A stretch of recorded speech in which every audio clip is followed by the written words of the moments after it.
Alors bonjour, voici la prochaine capsule vidéo sur les ensembles de nombres. En fait, elle est très courte. On vient juste de voir c'est quoi les nombres rationnels. Les nombres rationnels, leur symbole c'était Q et c'était tout ce qui pouvait s'écrire en fraction. Bien, dans le fait, il y a deux choix. Ou bien tu peux t'écrire en fraction, ou bien tu peux pas. Donc, si tu peux pas, au lieu d'être un nombre rationnel, donc tu vas t'appeler un nombre irrationnel. Donc, le symbole, c'est le Q, qui est le rationnel, avec le prime que vous connaissez. Donc, Q' signifie nombres qui ne peuvent pas s'écrire en fraction. En fait, on ne peut pas être le quotient de deux nombres. Fait nous, on va retenir juste ça. Généralement, les nombres qui ne peuvent pas s'écrire en fraction, là, cette année, ceux qu'on va rencontrer, ça va être pi.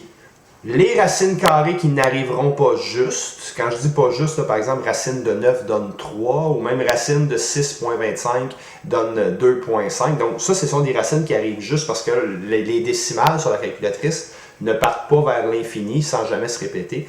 Donc les racines carrées, les racines cubiques qui n'arriveraient pas juste, automatiquement, on ne peut pas les écrire en fraction. Et puis, on ne peut pas l'écrire en fraction. Il existe d'autres nombres irrationnels aussi, mais ce n'est pas ceux qu'on va travailler cette année. Cette année, on va surtout voir, c'est les seuls, dans le fond, avec lesquels on va travailler cette année. Donc, dans le fond, tout ce qui ne peut pas s'écrire comme le quotient ou comme une fraction. Des exemples. Ici, on aurait racine de 7. Bien, racine de 7, si je le pitonne, ça me donne 2,645,751. Et là, ça part sur ma calculatrice. J'ai aucune trace de périodique qui semble apparaître. Il n'y en aura pas, parce qu'une racine carrée ne fonctionnerait pas.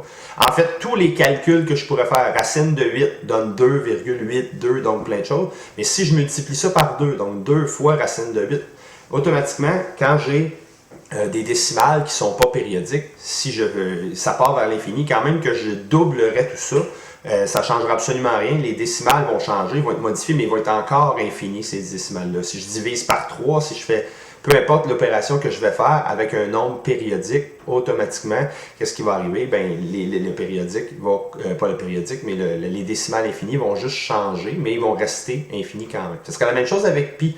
Si j'avais pi, évidemment, c'est un nombre irrationnel. Et si je prends 3pi, ben, c'est juste qu'au lieu d'être 3,14 et ainsi de suite, ben, ça va être 9,42 et ainsi de suite, mais ça va être encore des décimales infinies. Donc, irrationnel, tout ce qui ne peut pas s'écrire en fraction.